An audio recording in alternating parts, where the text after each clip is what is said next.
Let's watch a Piers Morgan panel with the likes of liberal journalist Wajahat Ali, along with MAGA clown Michael Knowles, and Russia's favorite commentator Dave Rubin as they discuss Trump, his cabinet picks, Republicans, MAGA at large. And I think there's a few contentious moments we could use to discuss and add some context and much needed fact checks. Pete Hegseth, a man who was in the National Army Guard, his fellow colleague in the Guard looked at his tattoos and actually reported him to be an insider threat because it was so extreme. This is a man who wrote a book called American Crusade. In his book, Pete Hegseth said, "I am too extreme for the US military." In his book, Pete Hegseth said, "I support these militias, these paramilitary forces." In his book, he calls the enemies liberals extremists. So much for unity.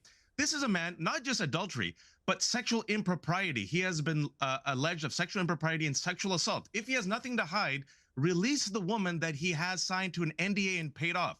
Let her tell her story. This is a man whose own mother sent one of the most damning emails I have ever heard and read in my life. If your mother sends the email that Pete Hegseth's mother said you have failed in life, accusing him of being a sexual abuser, a man whose own Fox colleagues have said, allegedly in the New York Times, that they're worried about his alcoholism and alcohol problem, and a man who has economic impropriety allegations. He was released from 2 nonprofits. What are we doing here, Piers? I don't think you could lay it on the table any cleaner. I wrote an article with a lot of the best moments hyperlinked on my Substack. It's in the description if you want to check it out. But essentially, we're supposed to give the okay for Secretary of Defense, someone who oversees military acts, billions of dollars in budgets a year.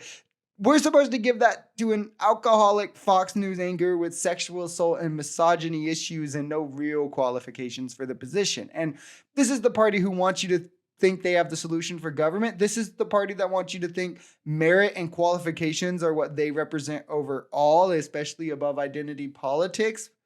Why are we even pretending this is serious? You realize the identity politics being a straight white man doesn't make it not identity politics. At the point your own mother is slamming you in a letter for your despicable actions, I mean, it should be Jover, right? He shouldn't even kind of be confirmable. When you have people like Charlie Kirk, conservative super PAC owners threatening conservative Senate members to spend millions of dollars to primary them if they don't confirm your presidential nomination, then it might not be the best pick. I'm sorry to tell you that. And the buck doesn't stop with Hegseth, right? Remember how when Trump got shot, by a Republican, mind you, MAGA tried to pretend that they were all about unity and Democrats are the divisive ones. Every single one of Trump's pick has called Democrats and liberals the enemies, extremists, has hit lists for them, says they need rid of. Like, what are we even doing here? Let me go back to something that was said in the very beginning, that he spent more than 10 years at Fox News, and that's what qualifies him to be in this position that he wants to be in. I spent more than 10 years at Fox News.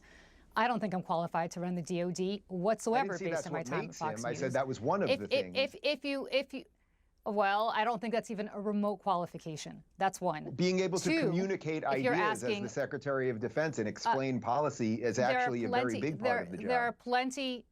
There are plenty of qualified Republicans out there who can run the DOD, who also are good on television. It does not need to be Pete Hegseth. Secondly, again, you talked about NDAs. I am bound by an NDA at Fox News. If I were not bound by an NDA and if Fox News wanted to release me from that NDA, I could tell you about my time with Pete Hegseth. Unfortunately, that's not possible. But I will say that the reason that there are so many people who anonymously came forward at Fox News is that because they're also bound by confidentiality provisions, which 1/3 of all American workers need to sign on their first day of work. And if they were to go public, they could get sued. The reason this accuser is not heard from is because, according to the New Yorker, she tried desperately to meet with Joni Ernst on the committee, and Joni Ernst turned her down. Imagine actually having to try and claim that Fox News is a qualification. Working at Fox News is a qualification. Like, you're not talking any policy working at Fox News. I'm sorry to tell you that.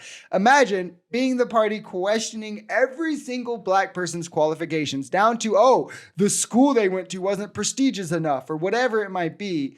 just to turn around for a white man and say, well, actually, Fox News is a qualification. These people are racist. They're also complete jokes. I'm tired of pretending they're not. And the second the table gets turned, it all gets exposed. It's wild how they literally don't even try to hide it. Now, merit is all these abstract things where before it had to be exactly what MAGA said. It's clear cut and objective, right?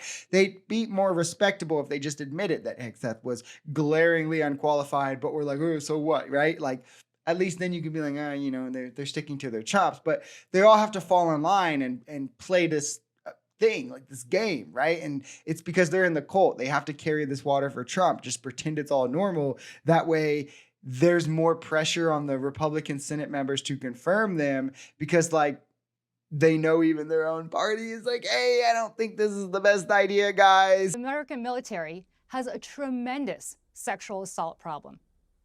A horrible sexual assault problem. I have spoken to women in the military who say on deployment, it's not a question of if, but a question of when they will be sexually assaulted. You cannot possibly have somebody running our military who has said that women who are unconscious deserve to be raped because it's not really rape. You can just go have your way with them. So I don't know which soldiers you've been talking to who think Pete Hegseth is a great thing for the military. There's not one woman out there who cares about being assaulted on deployment, who thinks that this is the person that needs to be in charge of the United States military. And as for the cross that you talked about, yes, Deus Vult, which is the cross that he has, and the slogan that he has, Deus Vult is an old Christian cross. The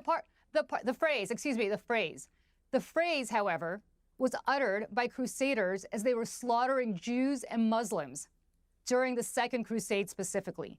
So it's not just a random cross. We won't include it here, but she brings up the phrase as they did a whole bit trying a gotcha because Wajahat talked about how Pete Hegseth was called out for his extreme tattoo, but he couldn't name what the tattoo was. So Mac O'Knowles then tried to portray it as, well, it's just this Christian thing he's being judged for, right?